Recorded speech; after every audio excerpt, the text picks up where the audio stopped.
15 ফেব্ৰুৱাৰীৰ পৰা 3 মাৰ্চলৈকে 2025 চনৰ SSLC পৰীক্ষাটো আৰম্ভ হ'ব, থিয়ৰী পৰীক্ষাটো। আৰু 21 জানুৱাৰী আৰু 22 জানুৱাৰীত প্ৰেক্টিকেল পৰীক্ষাটো আৰম্ভ হ'ব।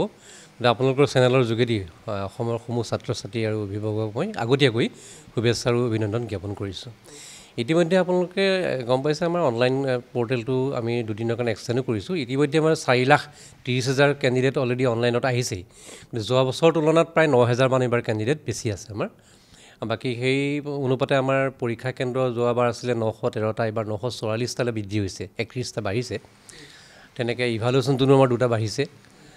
গতিকে সাময়িকভাৱে গোটেইখিনি কাম আমাৰ নিয়মমতে চলি আছে আৰু সময়ত পৰীক্ষা আৰম্ভ হ'ব, ভালকৈ হ'ব বুলি আশা প্ৰকাশ কৰি নাই। মাৰ্চ কৰিলেও ক্লাছ 12ৰ পৰীক্ষাটো যোৱা বছৰ যেনেকৈ হৈছিল তেনেকৈ হ'ব, ক্লাছ 10ৰ পৰীক্ষাটো মানে মেট্ৰিকৰ পৰীক্ষাটো যেনেকৈ হৈছিল তেনেকৈ হ'ব। এইবাৰ কোনো ডিফাৰেঞ্চ ইয়াত নাথাকে।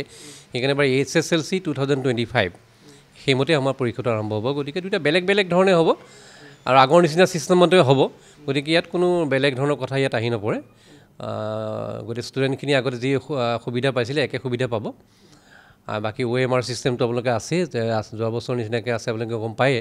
কিন্তু এইবাৰ অলপমান ডিফাৰেঞ্চ এটা আছে। এইবাৰ যিটো মানে কোৰ্চ ছাবজেক্টৰ ইংলিছ, মেথছ, ছায়েন্স আৰু ছ'চিয়েল, এই 4টা ছাবজেক্ট OMR আছিল, এইবাৰো আছে। কিন্তু এইবাৰ পাৰ্থক্যটো এইটোৱেই, এইবাৰ OMRতো ইণ্ডিপেণ্ডেণ্টলি পাছ কৰিব লাগিব আৰু সেই ডেছক্ৰিপটিভতো ইণ্ডিপেণ্ডেণ্টলি পাছ কৰিব লাগিব, বেলেগ বেলেগকৈ পাছ কৰিব লাগিব।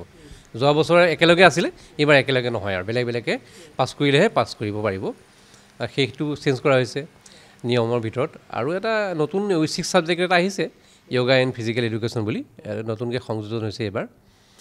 আৰু এইখিনি কথা CCTV কেমেৰাটো আগৰ নিচিনাকৈ আছে, এইবাৰো থাকিবই লাগিব। বাকীখিনি কোনো চেণ্টাৰৰ কোনো নিয়ম কানুনৰ ফালত কোনো চেঞ্জ হোৱা নাই।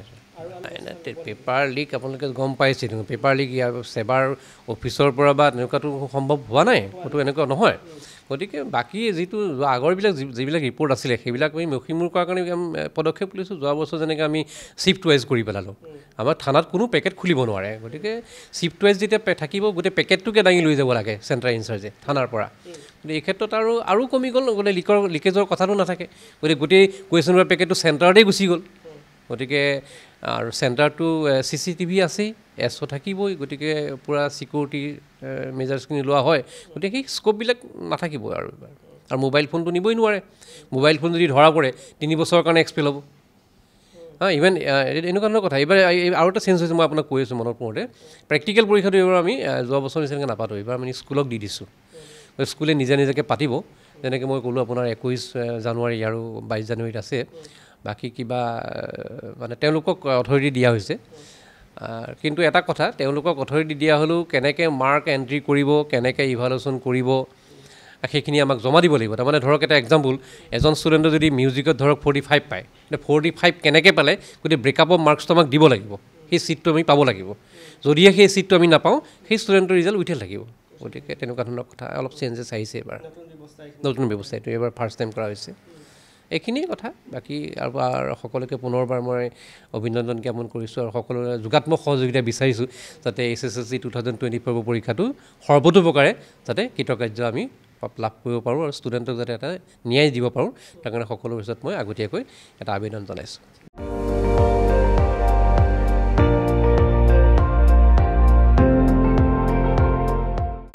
আপুনি চাই আছে ND24, সৰ্বশ্ৰেষ্ঠ নহয় সৰ্বোত্তমৰ দৌৰ।